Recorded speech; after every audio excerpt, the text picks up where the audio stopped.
excited? Yes, okay. So since our judges are now ready for the judging, so maybe let's begin with our, what's that, girls? Let's begin with the girls. Girls.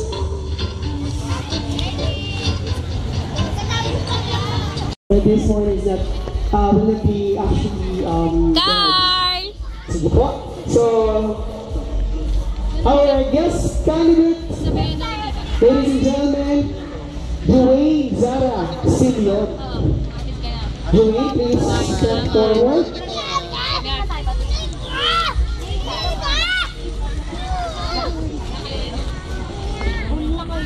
How are you, Dwayne? How are you? How are you, Julie?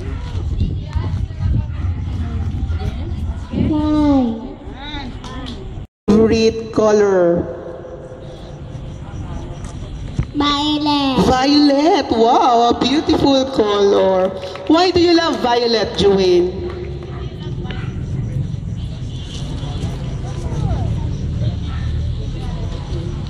Beautiful. Okay, beautiful. Palakpakan naman po natin our guest candidate, Dwayne Zara Simeon. Thank you, Dwayne. Ayan. Okay, so let's begin. Our criteria for this question and answer portion is intelligence with 50%, poise and personality with 40%, Audience impact, 10%. and with audience impact, 10%. So, palakpakan niyo po ang magugustuhan ninyong sagot dahil it would be great, no, it will be a big deal for them dahil kasama siya sa criteria. Okay, let's begin with our candidate number 1. Please step forward. Please step forward, candidate number 1, Jamaica Jean V. Escalante.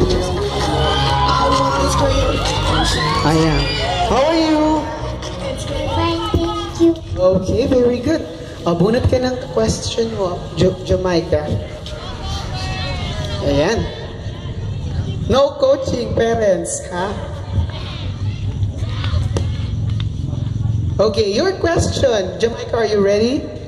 Okay, your question goes like this. What is your favorite activity in school and why? Again, what is your favorite activity in school and why? Family Day because it is strengthen our bonding as a family and it takes out the power of caring and love with each other. Thank you. Candidate number 1, Jamaica Jean B. Escalante. Thank you, Jamaica. Very well said, Jamaica. And now, Please step forward, candidate number 3. Number 2, I mean.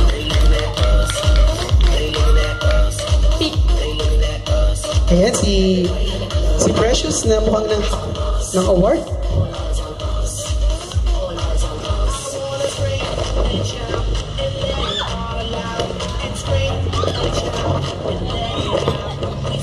Okay, your question, Precious, goes like this. By the way, how are you, Precious? Fine.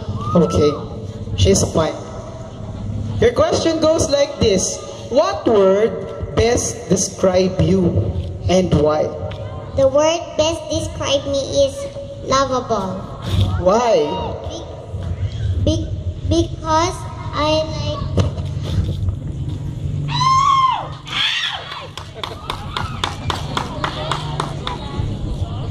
because I'm pleasant to everybody and I'm showing smiles to everybody and thank you, that's all. Very well said. Contestant number 2, Precious J.N. I. Molina. Bring the action. Ayan. And now we're up to our last candidate for Little Miss Southdale. Candidate number 3, Zoe A. Baliascas. Ayan, Zoe. How are you feeling right now, Zoe? Zoe, how are you feeling right now? Fine. You're fine. Are you nervous? No, very good. Okay, we choose your last, since that's the last one.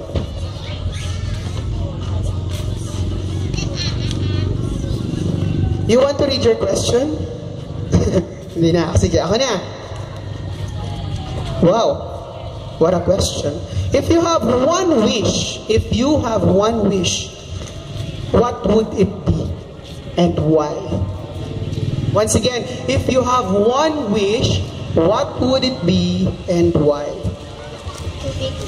To become rich, to help the needy, to give better health to the sick, feed them. Thank you. Thank you also. Candidate number 3, Zoe Lee A. Ballestas. Sorry.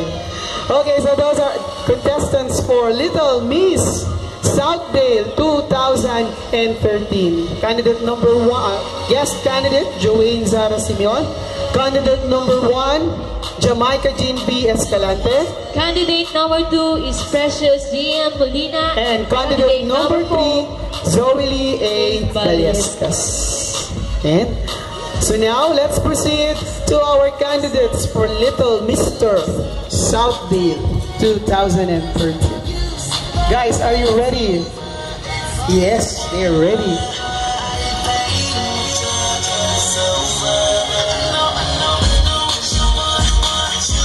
Let's begin with our candidate number 1 from Preparatory Orion. Stanley Carl Mitra. Stanley?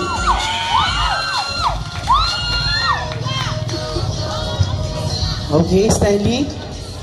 How are you? I'm 6. How are you? I'm 5. Very good. Okay, it's fine.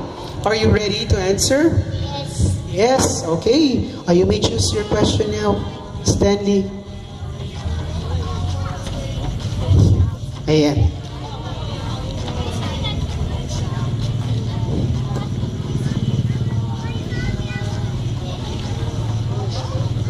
Wow, what question is this? Your question goes like this. If you could change one thing in your family. For me, Teka lang po. Hindi pa tapos. Sagot lang po. Napaka witty ng ating contestant na to. If you could change one thing in your family, what would it be and why? for me, I don't have to change my family because I have already the very best family in the whole world. Number 1, thank you. And now, let's proceed to our candidate number 2 from the grade 3 Beethoven, Adrian Carl Chavez. Adrian, how are you? Are you nervous? No. Very good. Okay, may you pick your question?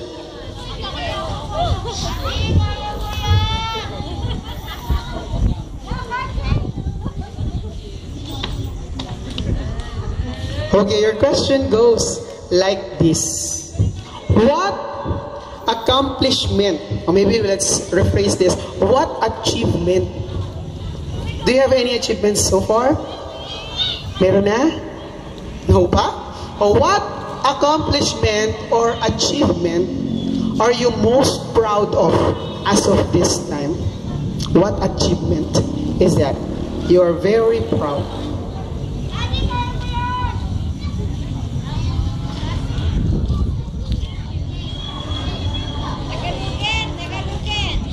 Tagalogin po natin. Okay, Adi. Ano ba Tagalog na achievement? Anong pinakamagandang bagay sa tingin mo na sa kasalukuyan nagawa mo na? Ano yung pinagmamalaki mong nagawa mong magandang bagay? Before. Na proud ka na nagawa mo? Go, kuya! Kaya mo yan. Pagsali po dito. Pagsali dito, bakit? Pwede rin. Para po makatulong kila mami. Okay, very good answer. Okay, that's our candidate number 2, Adrian Carl Chavez. Thank you, Adrian. And now, since our candidate number 3 is not around, let's proceed to our candidate number 4, Jace Daniel Arevalo. Ayan, si Jace. How are you, Jace? I'm fine. Fine. I am fine. I'm fine. Ano ba talaga, Jace? I'm fine. I'm fine. I'm fine. Okay. Kinakabahan ka ba, Jace? Kinakabahan ka ba? Hindi. Hindi. Very good. O, sige. O, choose your answer. Ay, your question. What's your answer? Answer ba to? Sige, thank you. Mr. Best in Ambition. Ayan. Sige natin. Your question goes like this. What have you learned about yourself in joining this pageant? Meron ka bang napatunayan sa pagsali sa pageant ito? I learned to make friends and I explore my talent. That's all? Yes. Thank you, Jace Daniel Arevalo, our candidate number 4. And now, our last but not the least, Candidate number 5. Ferdinand Bill George Legaspi. Oh, how are you? What's the name? Are you nervous? This lights? Yes, may request? Wala, alam ko nagre-request. Wow, ang hirap ng question mo. Your What is question your goes favorite like this. color? What is your favorite subject? Ay, subject. And why? What is your favorite subject in school? Subject is math. Why? Because, syempre di Tagalog na lang. It's up to you. It's up to you. Pangarap ko po magiging guide ko po siya para maging successful engineer balang araw. Very well answered. Thank you. Candidate number 5, Ferdinand